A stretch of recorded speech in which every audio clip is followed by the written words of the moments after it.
If you leave it like that, okay, any user or anyone who have any of the data okay to access that Okta application, he can able to access it without any issue. To avoid that, what they are doing? Right, they are doing this authentication between two applications with the help of this client credentials flow. Okay, so here you can see the component. It is M2M app, which is an application, and author tenant, which is nothing but an Okta, and API app is nothing but an Optus API. Okay. So if you see the first one itself, here also it is something related to the authorization code flow. Okay, in the authorization code flow, if you remember, once the application which will be sent to the Okta, Okta will send back the authorization code to application. Okay, same here. If you see, the client ID and secret ID will be stored at this application already. What the application will do is the application will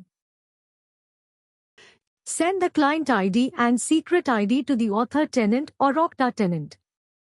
Okay, and the client ID and secret ID alone will be validated here at the Okta and it will send the access token back to the application. So, if you remember, in the authorization code flow, initially there is one flow which will be like, there is a request for authorization code will be generated and the authorization code will be, the request will be reached. The application of the application Okta will generate that authorization code, flow authorization code and send it back to the Okta tenant. From that only it will merge that secret ID, client ID and all it back to the Okta. But all those steps will be eliminated in this type OK, client secret, client credential flow. And in the client credential flow, the first step itself will be like initiating the client ID and secret ID, sending it to the Okta to validate the client ID and secret ID. If the client ID and secret ID which is sent from the end application is valid, okay, then Okta will validate that and it will send an access token back to the application end application. Okay, in the end, application access token will be used for getting the access back from the Okta. Okay, your API, Okta API. So that is the only difference between client credential and the authorization code flow credential methods. Okay, any questions on this? Yeah, it's fine. If you are attending any interview for SOS first, it will be like 30% in SAML application, SAML flow. Okay, how the SAML flow works and how their SAML applications is being integrated. And at least 50% of the questions will come from this OAuth flow, OAuth and OpenID flow for sure, because everyone knows it is very boring and it is very complex. But that should the interviewer needs a reason right to reject the candidates, so they will take these questions and they will shoot questions like anything. Even if you work in this OAuth or OpenID for more than 5 years, you will not understand everything end to end. It's like a mystery kind of thing, this OpenID and OAuth. It is very rare people like they know end-to-end OpenID and what it's like only 5 to 10% of the people in the world. I can say so.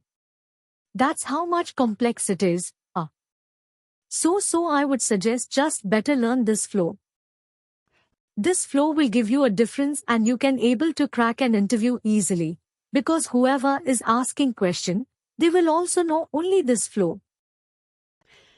They will not know more than this for sure. Okay, so maybe you can take some time.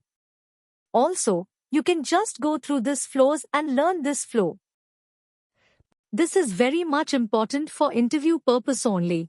But if you're going to integrate an app with Okta or that, you don't need this flow and doc. It is very simple. Let's see the final one, which is a resource owner password flow.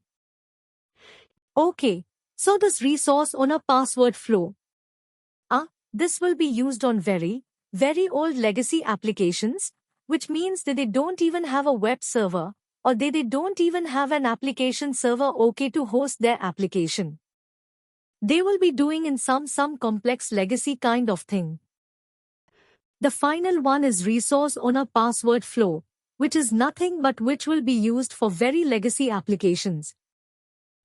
Okay, mostly this is not a suggested way to enable SOA for an application by using this flow. Why? Because this will be explicitly stores user right. Sorry, it will. Explicitly stores the service account or some passwords in an application. Okay. So if you break an application or if you hack or if you try to inspect an application automatically, you can able to see this user ID and token and all. Okay, sorry, user ID and password and all. So it's not at all a suggestible way to enable this, but if you don't have any other option, you can go ahead and enable this. Okay, it is very simple. So if you see user, app is there, okay, Okta tenant is there, API is there. Okay, the first thing is, a user will click the login URL and they will be routed up to the Okta tenant. In the top tenant, it will be having the user ID and password, okay, in the request itself. The user ID and password will be validated at the Okta tenant.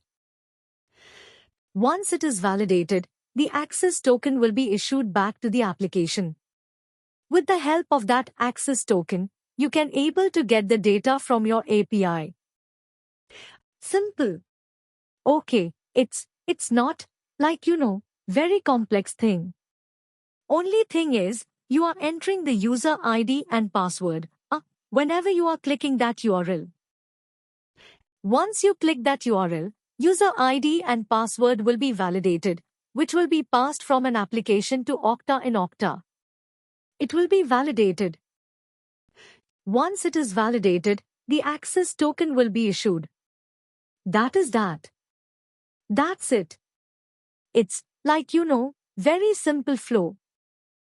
Only there is no complex thing here. Okay, so is it clear? Any questions on this? Okay, and what?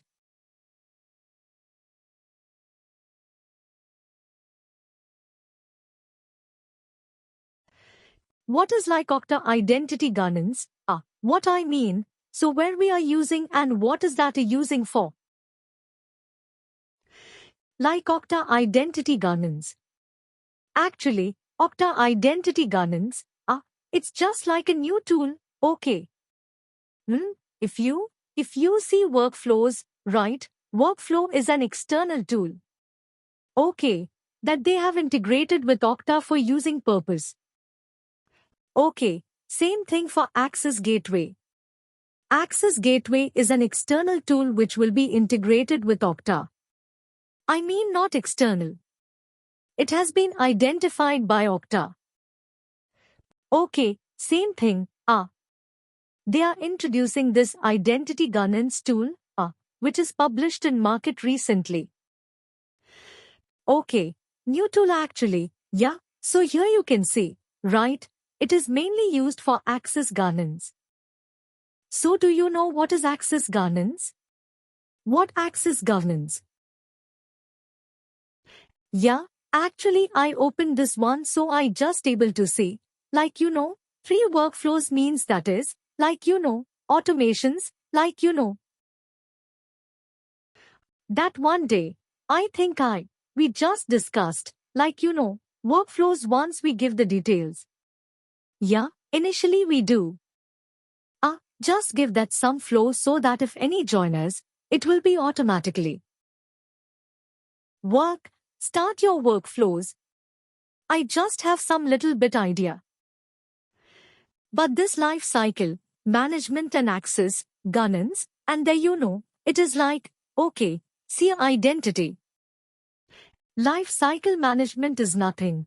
But you know what we did, right? If you remember, we have configured some rules and all okay. So, with the help of the tool, whenever the user account is getting created in Okta, automatically they will be added to some default applications. Okay, I know it. It is a one step of life cycle management. Okay, of an account. For example, if you want to perform the same thing whenever the user leaving the organization, you want to make some changes for that account. Okay, automatically. So all these steps are